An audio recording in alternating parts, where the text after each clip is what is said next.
গাইঘাটায় মাঝরাতে ভয়াবহ আগুনে পুড়ে গেল শোরুমে থাকা সমস্ত বাইক। ঘটনায় ৮০ থেকে ৯০ লক্ষ টাকার ক্ষতি হয়েছে বলে দাবি মালিকের। বনগাঁ বিবেক জ্যোতি সুভাষ উৎসব মেলা 2026 আয়োজনে প্রতাপগড় স্পোর্টিং ক্লাব 23 জানুয়ারি থেকে 22 ফেব্রুয়ারি। স্টল বুকিং, বিজ্ঞাপন ও যে কোনো প্রয়োজনে ফোন করুন 8777411850 এই নম্বরে। গাইঘাটায় অগ্নিকাণ্ডে পুড়ে ছাই বাইক শোরুম। ঘটনায় ক্ষতি প্রায় ৮০ থেকে ৯০ লক্ষ টাকার। ঘটনায় চাঞ্চল্য গোটা এলাকায়।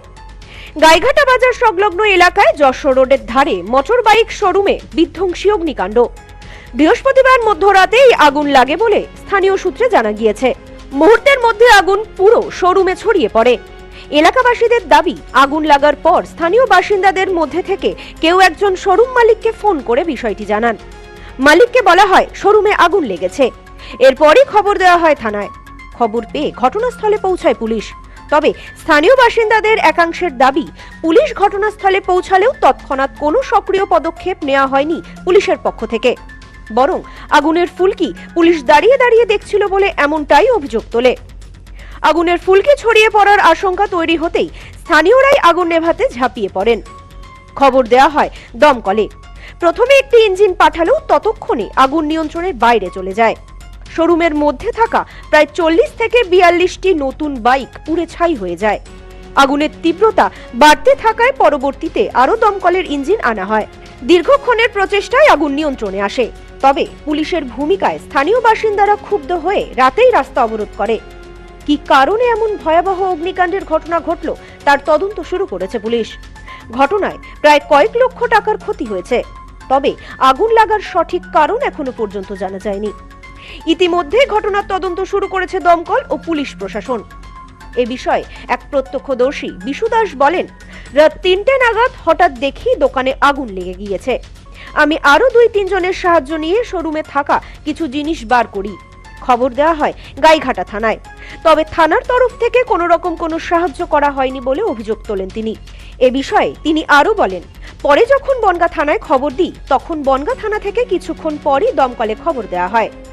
৩টের সময় আমি যখন ঘুমতে উঠি তখন দেখলাম এখানে আগুন জ্বলছে খুব। তো আমি আমার মতন আমি যতটা চেষ্টা করেছি মামাকে ফোন করলাম, ফোন করে যতটা চেষ্টা করেছি গাড়ি ঠাড়ি বের করলাম। আরও 3-4 জনের সাহায্য নিলাম, নিয়ে যতটা চেষ্টা করলাম আমি গাড়ি ঠাড়ি বের করলাম। আরও এবারে থানায় ফোন করলাম, থানার থেকে কোনো পারমিশন নিল না। ওরা নিজের মতন দাঁড়ায় এসে কথাবার্তা বলছে। আমি বললাম যে স্যার এখানে একটা ফায়ার ব্রিগেড ফোন করুন। ওরা কোনো অপশান দিচ্ছে না যে হ্যাঁ ফোন করছি বা কোনো কিছু, কোনো একটা না, কোনো হ্যাঁ, কোনো একটা বিষয় নিয়ে কোনো কথা বলছে না। এবার আমি বনগাঁ থানায় ফোন করলাম যে স্যার এরকম বিষয় হয়েছে এখানে। বনগাঁ থানাতে ফোন করলো যে ঠিক আছে 10 মিনিট ওয়েট করুন, গাড়ি ঢুকে যাবে।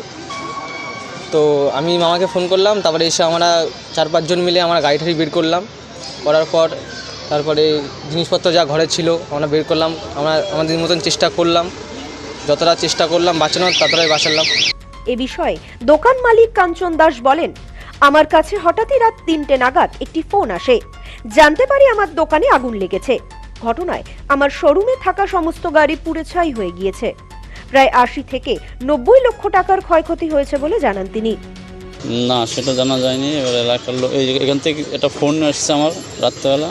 তখন আমি বাড়ির থেকে এসে দেখি যে আগুন ধাও ধাও করে লেগে গেছে।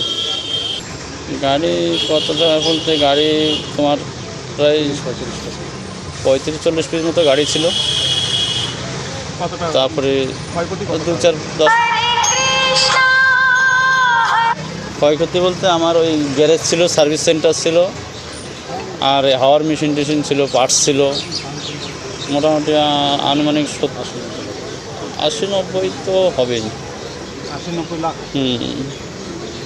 আর কাস্টমারের গাড়ি ছিল, অ্যাক্সিডেন্টের গাড়ি ছিল, অ্যাক্সিডেন্ট ক্লেমের গাড়ি ছিল, সব নতুন গাড়ি। Bureau report, news no man's land, Gaighata. Sampriti guest house hotel and restaurant. সমস্ত আধুনিক সুবিধাযুক্ত AC double bedroom, standard double bedroom, twin bedroom, deluxe double bedroom. আমাদের হোটেলেই রয়েছে বাঙালির খাবার সহ মাল্টি কুইজিন রেস্টুরেন্ট। শহরের মধ্যে অথচ সম্পূর্ণ নিরাপদ পরিবেশে থাকা খাওয়ার একমাত্র ঠিকানা Sampriti guest house hotel and restaurant, Chakdah road, টবাজার, বনগাঁ। ফোন 03215257603।